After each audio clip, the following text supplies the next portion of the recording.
سبحان اللہ والحمد للہ ولا الہ الا اللہ سبحان اللہ والحمد للہ ولا الہ الا اللہ۔ آگے آیت ہے 8ویں 9ویں اور 10ویں۔ یا ایھا الذین آمنوا کونوا قوامین للہ شہداء بالقسط ولا يجرمنكم شنآن قوم على ألا تعدلوا اعدلوا هو أقرب للتقوى واتقوا الله إن الله خبير بما تعملون وعد الله الذين آمنوا وعملوا الصالحات لهم مغفرة وأجر عظيم والذين كفروا وكذبوا بآياتنا أولئك أصحاب الجحيم۔ اے ایمان والو کھڑے ہو جایا کرو اللہ کے واسطے گواہی دینے کو انصاف کی، اور کسی قوم کی دشمنی کی وجہ سے انصاف کو ہرگز نہ چھوڑو، عدل کرو، انصاف کرو، یہی بات زیادہ نزدیک ہے تقوی سے، اور ڈرتے رہو اللہ سے، بے شک اللہ تعالی کو خوب خبر ہے تم جو کرتے ہو۔ اللہ تعالیٰ نے وعدہ کیا ایمان والوں سے اور نیک عمل کرتے ہیں ان لوگوں سے کہ ان کے لیے بخشش ہے اور بڑا ثواب ہے، اور جن لوگوں نے کفر کیا اور جھٹلایا ہماری آیتوں کو وہ ہیں جہنم والے۔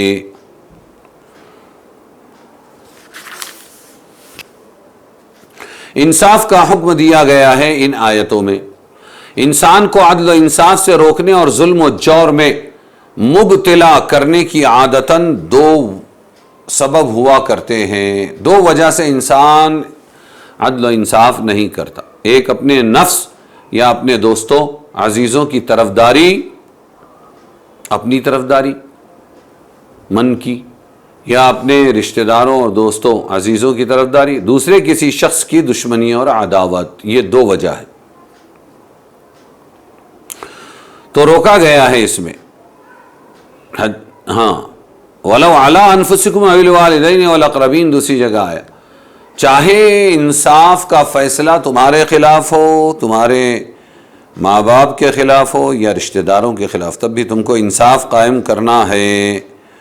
اور یہ بتا دیا کہ دشمنوں کی دشمنی تم کو انصاف سے نہ روک دے۔ وَلَا يَجْرِمَنَّكُمْ شَنَآنُ قَوْمٍ عَلَىٰ أَلَّا تَعْدِلُوا، انصاف کرو۔ خلاصہ یہ ہے کہ سورہ نساء مائدہ کی دونوں آیتوں میں دو چیزوں کی طرف ہدایت ہے، ایک یہ کہ خواہ معاملہ دوستوں سے ہو یا دشمنوں سے عدل و انصاف کے حکم پر قائم رہو، نہ کسی تعلق کی رعایت سے اس میں کمزوری آنی چاہیے، نہ کسی دشمنی اور عداوت سے کمزوری آنی چاہیے۔ آگے ہے وَلَا تَكْتُمُوا الشَّهَادَةَ وَمَن يَكْتُمْهَا فَإِنَّهُ آثِمٌ قَلْبُهُ، یہ بھی قرآن میں ہے،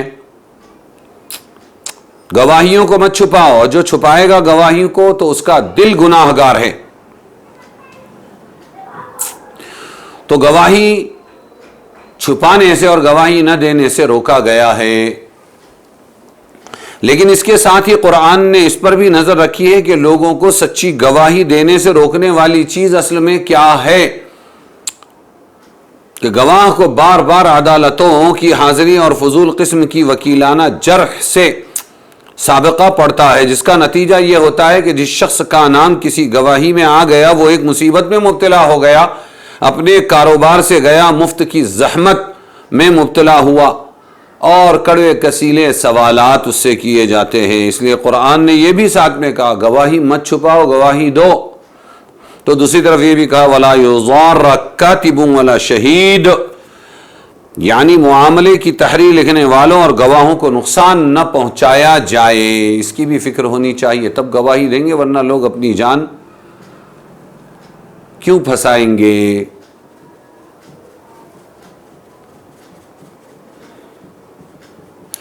آج کی عدالتوں میں گواہوں کا حال اگر دیکھ لیں تو آپ کو پتہ چلے گا کہ وہ بہت پریشان ہیں، پولیس چوکیوں میں پریشان ہیں، بلا بلا کر پوچھ کر کسی بھی وقت بلا کر انتظار کروا کے ان کا حال برا کر دیا جاتا ہے، اس لیے لوگ گواہیوں سے بچ رہے ہیں۔ امتحانات کے نمبر، سند، سرٹیفکیٹ، انتخابات کے ووٹ، سب شہادت کے حکم میں داخل ہے، یہ سب گواہی ہے۔ آخر میں اور ایک اہم بات بھی یہاں جاننا ضروری ہے، وہ یہ ہے کہ لفظ شہادت اور گواہی کا جو مفہوم آج کل عرف میں مشہور ہو گیا کہ صرف کورٹ کچہریوں کی گواہی کو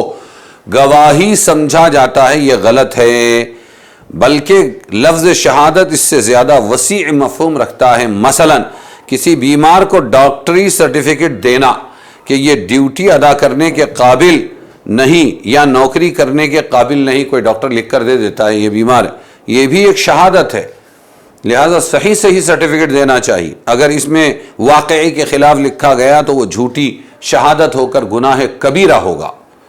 تو سرٹیفکیٹ بھی صحیح دینا چاہیے۔ اسی طرح امتحانات میں طلباء کے پرچوں پر نمبر لگانا بھی ایک گواہی ہے، اگر جان بوجھ کر یا بے پرواہی سے نمبروں میں کمی بیشی کر دی تو وہ بھی جھوٹی شہادت ہے اور حرام اور سخت گناہ ہے۔ پرچہ جانچنے والے اس پر غور کر لیں۔ کامیاب ہونے والے فارغ التحصیل طلباء کو سند یا سرٹیفکیٹ دینا اس کی شہادت ہے کہ وہ متعلقہ کام کی اہلیت و صلاحیت رکھتا ہے۔ اگر وہ شخص واقع میں ایسا نہیں ہے، یعنی صحیح عالم نہیں ہے، صحیح مفتی نہیں ہے اور صحیح حافظ نہیں، تو اس سرٹیفکیٹ یا سند پر دستخط کرنے والے سب کے سب شہادت کاذبہ، جھوٹی شہادت کے مجرم ہو جاتے ہیں، بچنا چاہیے۔ اسی طرح اسمبلیوں، کونسلوں وغیرہ کے انتخاب میں کسی امیدوار کو ووٹ دینا، ایم ایل اے کو، کارپوریٹر کو، وزیر کو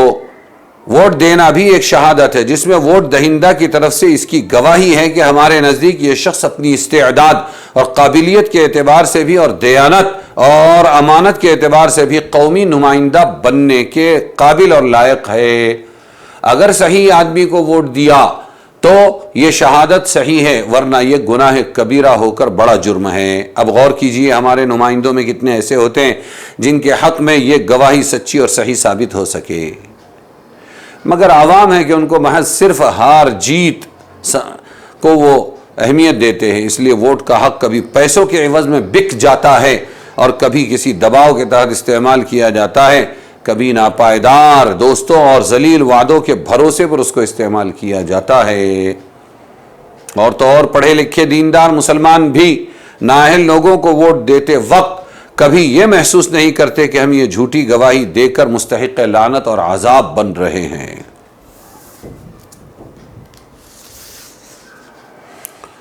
تو گواہی ہے،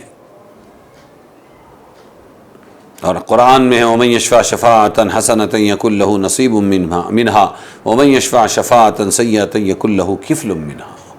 اس پر بوجھ ہوگا، اس کا غلط آدمی کو ووٹ دینے والے پر بوجھ ہوگا۔ ووٹ کی ایک تیسری حیثیت ہے، تو ایک حیثیت تو کیا بتائی ووٹ کی،